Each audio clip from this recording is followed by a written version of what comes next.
en vos rangs, grades et titres respectifs. Nous voici au terme de ce conseil présidentiel territorialisé, marqué par des échanges riches, centrés essentiellement sur les préoccupations des populations de Kédougou et le devenir de la région. Vos excellentes contributions nous confortent dans la justesse de notre choix de tenir ces rencontres comme des espaces de dialogue républicain et de co-construction qui permettent de donner une nouvelle impulsion à la vie économique de la région et de mieux prendre en charge les aspirations légitimes des populations au bien-être. Je vais revenir sur quelques préoccupations avant de donner un peu la confirmation de l'enveloppe qui est réservée pour les 3 prochaines années à la belle région de Kédougou. S'agissant du volet infrastructure, nous avons le programme d'entretien routier autonome. Les pistes suivantes sont déjà prévues dans ce PERA. Il s'agit de Salemata-Obadji, longue de 31 km, Dar Salam Kewoy Daketeli, 35 km, Mako Sukuta, 22 km, Fongolembi Marougou, 12 km, Bandafassi, Tenkanto, 42 km, et un nouveau programme en cours d'instruction avec la Banque africaine de développement permettra de faire Kédougou-Fongolembi sur 27 km et Ségou, frontière Guinée, pour 11 km. Alors ça, c'est le programme de l'entretien routier. Il ne faut pas, parce que je n'ai pas cité les autres programmes, qu'on pense que c'est les seuls qui seront faits. Là, j'ai cité un programme. Sur l'électrification rurale, il est important de noter que la dorsale Kédougou-Bembou, Bembou-Khosanto, Khosanto-Sabodala, c'est la même pour laquelle on demande la route, mais il y a une dorsale électrique, Bembou également Saraya, Sansutu. Elle a été déjà réalisée depuis 2018 et présentement en service. Cela a permis de réaliser 200 km d'une dorsale électrique pour 4,7 milliards. Aussi, 55 villages sont en cours d'électrification par mini-centrale solaire avec le projet GOF, il y en a 35, le projet de la BID, 20, avec Sabodala Gold et la commune de Sabodala et Lazer, nous avons par ailleurs 10 autres villages qui ont été électrifiés entre 2022 et 2023. Donc c'est un programme tous azimuts qui permettra à terme, comme on l'a dit, d'ici 2025, d'avoir l'accès universel à l'eau et à l'électricité pour la région.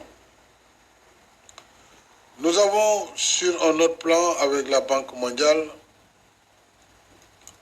mis en œuvre un programme de résilience de la vallée. C'est de Saint-Louis à Bakel, on est un peu loin de Kédougou, mais c'est un programme important avec le piment qui est de 42 milliards que nous partageons d'ailleurs avec la Mauritanie. Alors, ce programme pilote, il faut voir dans quelle mesure il pourra arriver dans cette région de Kédougou. Nous avons le projet pilote de désenclavement téléphonique et numérique, projet du piment, qui est prévu en 2024. Et les localités de Saraya sont identifiées et pourront être dotées de VSAT en équipement de base pour la téléphonie pour ces localités éloignées. Nous avons aussi un projet dans l'espace, dans le domaine spatial pour Kédougou, dans lequel une station d'observation sera mise en œuvre ici à Kédougou dans le cadre de la recherche astronomique et de surveillance de l'espace. Au moins, vous avez l'avantage d'avoir les reliefs les plus élevés du Sénégal. Donc, avoir une station d'observation à Kédougou, peut-être dans le Saraya, aurait du sens. Et l'agence sénégalaise d'études spatiales que je viens de créer a prévu justement la construction de cet observatoire avec un télescope qui pourrait en tout cas permettre à la région d'avoir l'un de nos premiers télescopes au Sénégal. Bien sûr, la proximité de l'aéroport de Kédougou va aider, mais aussi la proximité de l'hôpital régional Amadou Dansokho. Tout cela pour vous dire que nous sommes en train de créer les conditions d'un développement harmonieux de la région de Kédougou. Le PUDC a évidemment un programme important. Madame Elsato Ayendia nous a parlé du matériel pour les femmes. J'ai indiqué la moissonneuse batteuse qui sera mise à disposition pour notamment faciliter le développement de la culture du fognon, mais aussi du riz dans la région avec les groupements féminins. Les pistes du PUDC également sont à l'étude pour 300 km avec 23 pistes pour 15 milliards de francs qui sont en phase active de recherche de financement. Il est prévu par ailleurs la distribution des équipements post-récolte après, bien sûr, l'arbitrage que je ferai avec la ministre et le PUDC. Et la remise officielle, d'ailleurs, est prévue lors de cette tournée, mais à Fatick. Donc, ce sera fait et Kédougou aura son quota qui lui sera transmis.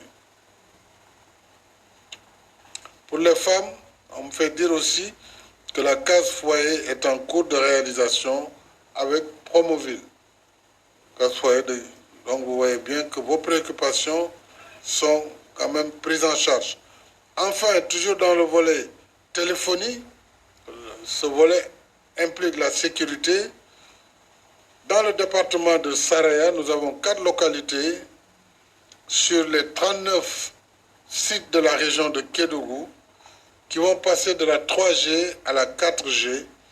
Il s'agit de Missira Dantalia, de Djahamadina, de Faranding et de Nafadji. Eux, ils auront bientôt la 4G, donc ça, le ministre des Télécoms l'a confirmé. Et c'est dire que le développement harmonieux de la région se mène sur tous les fronts.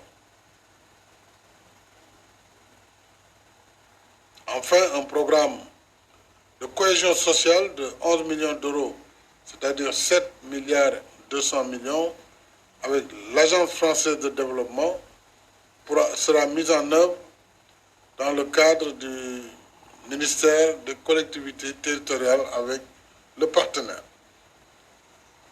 Alors, tout ça pour dire que les contributions qui ont été notées étaient de très bonnes contributions. Vraiment, nous confortent dans notre méthode d'élaboration des politiques publiques.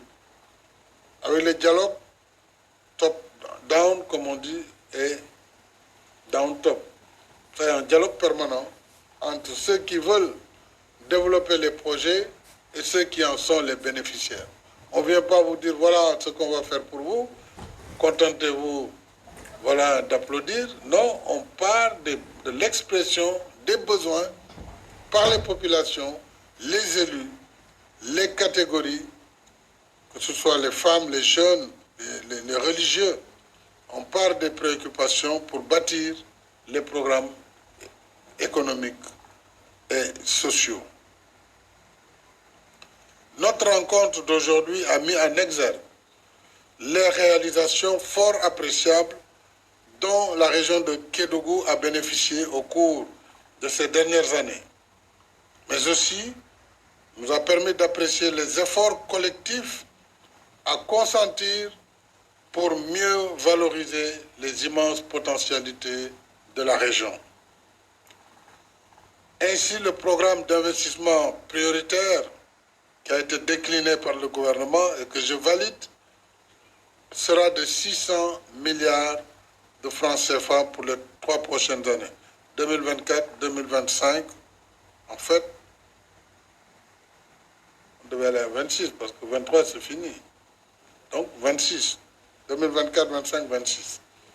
C'est en moyenne 200 milliards par an. C'est un défi. Sur lesquels 600 milliards, il faudrait, Monsieur le Premier ministre, que les 200 aillent en faveur de la jeunesse, de son emploi, de son employabilité et de la promotion des groupements féminins. Puisque une fois le rattrapage des infrastructures fait, il faut maintenant mettre l'accent sur le capital humain et arrêter cette hémorragie vers l'immigration clandestine qui ne nous réserve que des lots de morts. Quand vous voyez les images, elles sont insoutenables. Donc il faut des réponses fortes, ciblées sur cette question. Donc j'attendrai vraiment la ventilation de l'enveloppe sur ces aspects, Monsieur le ministre de l'Économie. Ce programme a l'avantage de refléter les priorités consensuelles de la région et d'être bien articulé au plan Sénégal émergent. Dès lors, il convient de retenir, au titre des décisions importantes et prioritaires de ce Conseil présidentiel, premièrement, renforcer le maillage sécuritaire de la région et la valorisation des localités frontalières.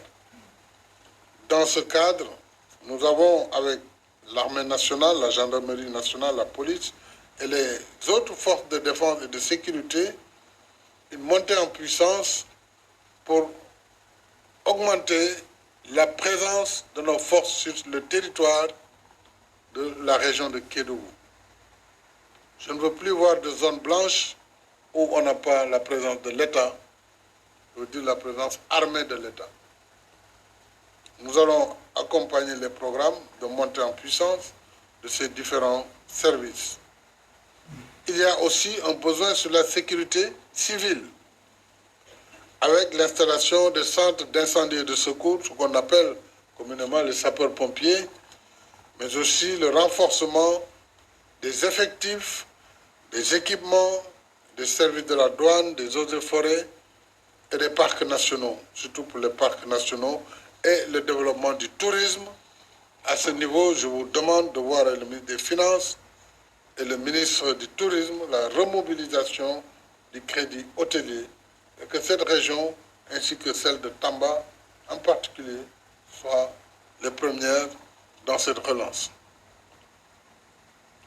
Deuxième point, c'est d'accélérer le désenclavement intégral de la région en infrastructure routière et en pistes de production, avec notamment, on le sait, demain nous allons inaugurer la route Kédougou-Salémata. La réalisation de la route Niamey-Niké, Kédougou-Saraya-Moussala, qui est le corridor qui va au Mali, et Saint-Soutou.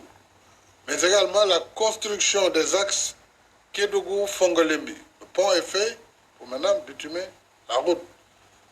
Bembou-Sabodala, on l'a dit, déjà programmé, et la programmation des axes routiers d'Imboli, Medina Bafé, Nepen, Djaha, ainsi que Dakateli, Kevoy dans le Salémata, Dar Salam. Nyamaya et beaucoup d'autres localités. Vous avez de très jolis noms d'ailleurs pour vos localités du Sénégal oriental. Siling, Dindefelo, c'est pas comme chez moi là. Paransera là, Mbelaka Djao, Mbelkhapam, hein? Si, ouais, c'est Dindefelo. Le Nene Ficha, Saraya, c'est très beau. Itato, voilà. Donc, Obadji, etc., etc. Tous les noms sont magnifiques. Il faut engager en urgence, au regard de la situation des nappes phréatiques et des fortes demandes en eau, l'exécution d'un schéma performant d'approvisionnement en eau potable Et monsieur le ministre, je crois que nous avons fait le problème de l'eau, nous l'avons réglé, mais il y a un problème de canalisation, de tuyauterie. En tout cas, qu'il faut compléter, que la question de l'eau soit vraiment derrière nous au niveau de Kédougou. Bon, il y a des extensions prévues. Donc, voilà. Donc, 500 branchements, 9 km d'extension de réseau. Kon nag Kédougou ngeen xaar affaire baa ngi ñëw lépp nag mënul sottendoo ci benn bés boo leen bëggee nag mu sotti xam ngeen li ngeen war a def mooy bañ a dugg ci aventure le président nag léeg-léeg moom mënul ñëw ba fii ñibbi te du wax politique loolu xam ngeen ko donc il faut si vous voulez que ces réalisations soient pérennes il faut ngeen continuer taxawaay bi ni ngeen ko waxee d'ailleurs vous vous êtes engagé solennellement. Alors l'autre point c'est le point 4. Évidemment on a beaucoup parlé des fonds miniers, je remercie les sociétés minières mais je les engage à faire plus. David Mbaye, il faut dire ça à vos conseils. Je sais que vous faites déjà pas mal mais c'est pas suffisant. Il faut un changement de mentalité. Le monde a changé. Nous ne sommes plus dans les années 60-70, où on vient fort d'une convention, on a les droits, et puis bon, les locaux, comme on les appelait, les indigènes, bon, ils n'ont qu'à attendre, parce que l'État central a donné les autorisations. Ça ne marche plus comme ça. Et ça ne peut pas marcher comme ça. L'État lui-même ne peut pas soutenir cette démarche. Il faut par conséquent qu'au niveau des conseils d'administration, et ça, moi, c'est mon combat permanent, pour que les législations antérieures, sous le régime desquelles ces concessions ont été données, ne soient pas un facteur limitant pour les populations éternellement. Et donc, que ce soit par volontarisme, que vous acceptiez d'aider et d'accompagner, comme d'ailleurs vous le faites, avec la plateforme des fournisseurs de services, et que les élus également travaillent étroitement avec vous pour que la richesse, là où elle est créée, elle puisse laisser en partie au pays, aux populations, une partie de cette richesse. C'est tout à fait normal et l'investisseur doit aussi gagner de l'argent, rapatrier ses bénéfices. Mais il faut du gagnant-gagnant. Donc ça, c'est mon combat que je mène partout et que je mène aussi ici au Sénégal. Donc merci pour ce qui est fait. Mais il faut faire plus. C'est comme nous. On a beaucoup fait. Aujourd'hui, vous avez vu la liste des doléances. C'est normal. C'est jamais suffisant. Donc, il faudra encore des efforts dans le domaine social. L'autre point, c'est l'accélération de l'électrification des communes et villages de la région à travers un programme spécial intégrant la réalisation de la dorsale Kédougou-Salémata et les différents projets de l'État afin de doter chaque commune de la région au moins de 200 lampadaires pour les petites communes et bien plus pour les grandes communes. Mais quand on dit accès universel, ça veut dire que le programme, il prévoit tout le monde. Donc, il faut juste attendre que ça arrive, mais c'est déjà programmé, les études sont faites et les financements sont recherchés. Nous avons signé avec nos partenaires ce qu'on appelle un JETP, Just Energy for Transition Partnership, qui permet de mobiliser plus de 2,5 milliards d'euros dans le cadre de la transition énergétique. Et il y a un volet accès à l'énergie pour les localités. Le point 5, c'est d'assurer une meilleure supervision des activités minières et la valorisation optimale des ressources minières de la région. En relation avec les entreprises exploitantes, les collectivités territoriales, les maires aussi ont des challenges, sont des défis. Parce qu'on se bat pour qu'on vous transfère plus, il va falloir aussi que votre travail soit aussi challengé sur les transferts qui sont obtenus. Insistez vous aussi à votre tour, ne donnez pas des billets de la Mecque, des billets de Rome, etc. On vous demande de donner l'eau, l'électricité, les écoles. Il faut aussi qu'on voit bien qu'est-ce qu'on fait de cet argent.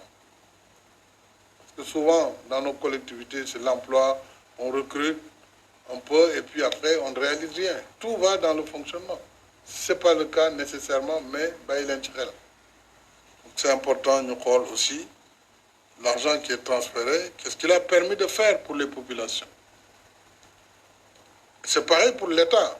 Il faut que le fonds minier soit reversé aux collectivités. J'espère que le ministre Modou Fada va y veiller pour que les collectivités aient leur juste rémunération par rapport à ce fonds minier qui a été déjà mis en œuvre. Il faut mettre en œuvre un nouveau dispositif d'encadrement et de contrôle de l'orpaillage clandestin, la mine semi-industrielle, tout cela, sur le milieu des mines, nécessite effectivement des dialogues parfois entre les orpailleurs traditionnels, les industriels et ceux qui font la petite mine, pour qu'il y ait une cohérence d'ensemble. Autrement, on va aller vers des difficultés. Enfin, il faut créer un comptoir national de contrôle et de commercialisation de l'or. On ne peut pas aller jusqu'à 17 tonnes d'or par an. On n'a pas de comptoir. Ça n'a pas de sens. Ça n'a aucun sens. On doit avoir un comptoir national.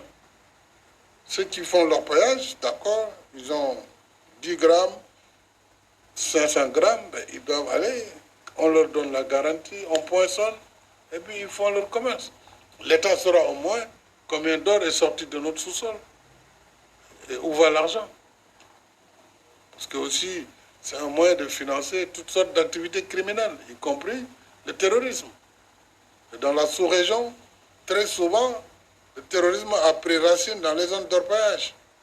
Donc il faut qu'on fasse attention, et c'est pourquoi j'ai demandé au service de la gendarmerie, de l'armée d'être présents sur ces théâtres.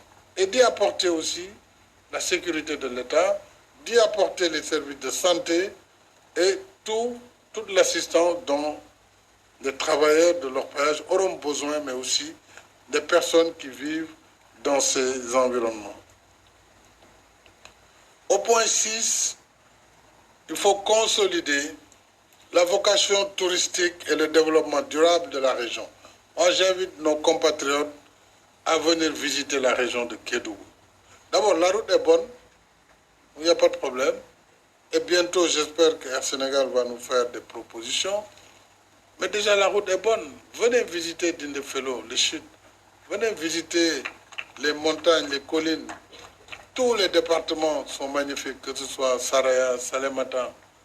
Et comme je vous ai dit, vous verrez des noms exceptionnels. Donc, venez visiter ce potentiel exceptionnel de la région. Bien sûr, les autres régions ont des beautés aussi, hein. Mais Kédougou est particulier. C'est la seule région, peut-être, c'est le fait que je sois géologue, que je sois si attiré par la région de Kédougou, à cause de ses collines, de ses montagnes, mais aussi de ses fleuves, de son parc naturel, le plus grand, 900 000 hectares, parc de Nyokolokoba. Voilà. Consolider donc cette vocation touristique et le développement durable de la région.